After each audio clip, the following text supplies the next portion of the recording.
Amod Dhadhar bridge બંધથી હેરાન જનતાને રાહત. લોકો રજૂઆત બાદ પોલીસે આપી મંજૂરી. હવે માત્ર 100 મીટર ચાલવું પડશે.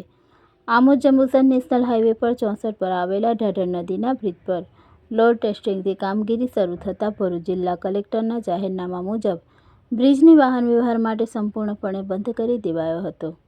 હાઈવે ઓથોરિટી દ્વારા બ્રિજની ટેકનિકલ માપણી, લોડ કેપેસિટી ચેકિંગ અને ડિફ્લેક્શન ટેસ્ટની 3 દિવસ સુધી ચાલનારી કામગીરી સવારથી શરૂ કરાઈ છે.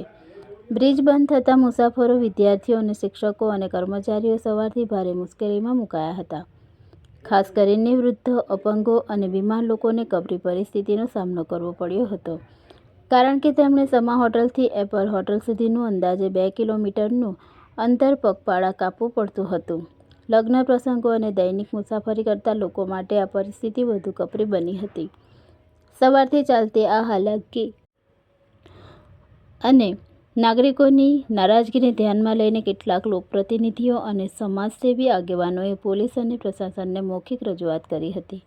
રજૂઆતમાં વૃદ્ધો, બીમાર લોકો અને અપંગોની લાંબુ અંતર ચાલવામાં અસમર્થતા તેમજ વિદ્યાર્થીઓ અને કામદાર વર્ગને પડતી મુશ્કેલીના મુદ્દાઓ પર ભાર મૂકવામાં આવ્યો હતો. આ રજૂઆત બાદ પ્રશાસને તાત્કાલિક નિર્ણય લઈને રાહત આપી છે. હવે એપેક્સ કંપની નજીક રિક્ષા અને હળવા વાહનોને જવાની મંજૂરી આપવામાં આવી છે, જેના પરિણામે નાગરિકોને પહેલાની જેમ 2 કિલોમીટરના બદલે હવે માત્ર 100 મીટર જેટલું જ અંતર પગપાળા કાપવું પડશે. કોંગ્રેસ પ્રમુખ નરેન્દ્ર પટેલ ઉર્ફે કાજી દ્વારા પ્રશાસન સમક્ષ ખાસ માંગણી કરવામાં આવી છે કે બ્રિજની બંને બાજુએ એક એમ્બ્યુલન્સ તહેનાત કરવામાં આવે, જેથી કોઈ ઇમરજન્સીની સ્થિતિમાં કે બીમાર કે વૃદ્ધ લોકોને તાત્કાલિક તબીબી સારવાર મળી રહે અને તેમને હાલાકીનો સામનો ન કરવો પડે.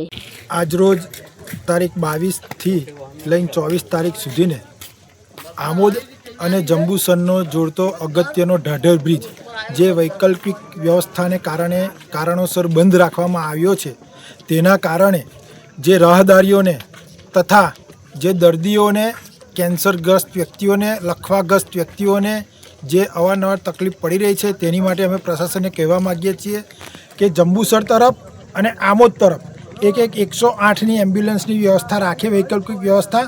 તો આ જે રાહદારીઓને જે મુશ્કેલી પડી રહી છે, જે દર્દીઓને મુશ્કેલી પડી રહી છે, તે આવનારા દિવસોમાં પડે ના.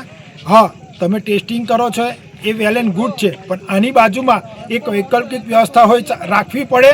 અને સરકારશ્રી પાસે અમે માંગ કરીએ છીએ કે આ ઢાઢર બ્રિજની બાજુમાં એક કોઝવે બનાવવામાં આવે, તો ભવિષ્યમાં આવી કોઈ તકલીફ પડે ના અને રાહદારીઓને જે પડતી તકલીફનો અંત આવે.